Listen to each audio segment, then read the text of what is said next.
sacrificielle, injuste, inutile. Voilà ce qui caractérise la réforme des retraites de 2023 portée par Emmanuel Macron et le gouvernement d'Elisabeth Borne. Je pense ce matin, en étant à cette tribune où j'ai l'honneur de porter ce texte, à la France qui se lève tôt, la France qui bosse, la France qui éprouve son corps dans le travail.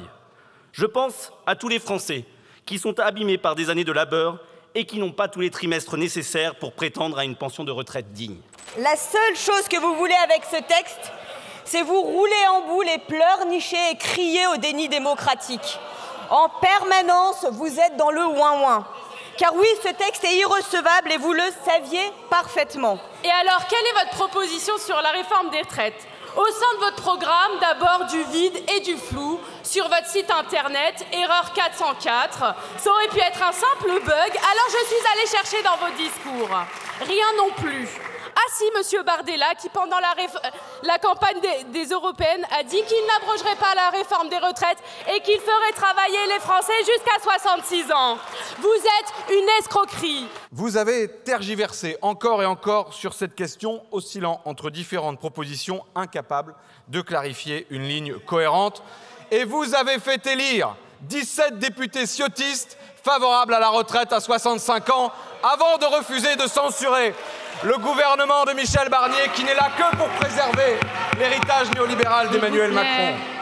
Le paroxysme, s'il vous plaît, mes chers collègues, merci. Le paroxysme étant atteint cette semaine avec l'alliance du RN avec la Macronie pour empêcher l'abrogation de la réforme des retraites par le chemin le plus solide pour y parvenir, nos amendements au budget de la sécurité sociale. Chers collègues de gauche, je ne vous oublie pas. Vous avez accusé le groupe Rassemblement National d'avoir voté contre des amendements d'abrogation, alors que, comme je vous l'ai expliqué, cela n'est pas possible. C'est monsieur Coquerel, il est de chez vous, il l'a dit, il l'a assumé en commission qu'il était impossible d'abroger la réforme des retraites par un simple amendement au PLFSS.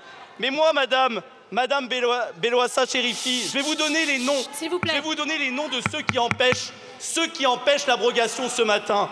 C'est Madame Rousseau, c'est Monsieur Guedj, c'est Madame Leboucher, c'est Monsieur Boyard, c'est Monsieur Rattenon, c'est Monsieur Clouet, c'est Monsieur Lucas Lundy, c'est Monsieur Pétavy, c'est Monsieur Simion, c'est Madame Amiot. Je ne continuerai pas la liste des traîtres de ceux qui ont trahi les travailleurs, qui ont trahi les ouvriers, qui ont trahi les salariés, qui ont trahi tous les Français, qui aujourd'hui n'arriveront pas à l'âge de la retraite. Nous serons en cohérence avec nos électeurs et nous soutiendrons tous les textes qui permettent l'abrogation de la réforme des retraites. Et n'oubliez jamais que vous êtes aujourd'hui pas majoritaire dans cet hémicycle et que sans nous, sans le premier groupe d'opposition, vous ne pourrez pas abroger la réforme des retraites. Majorité 159 pour 119 contre 197. L'Assemblée nationale n'a pas adopté.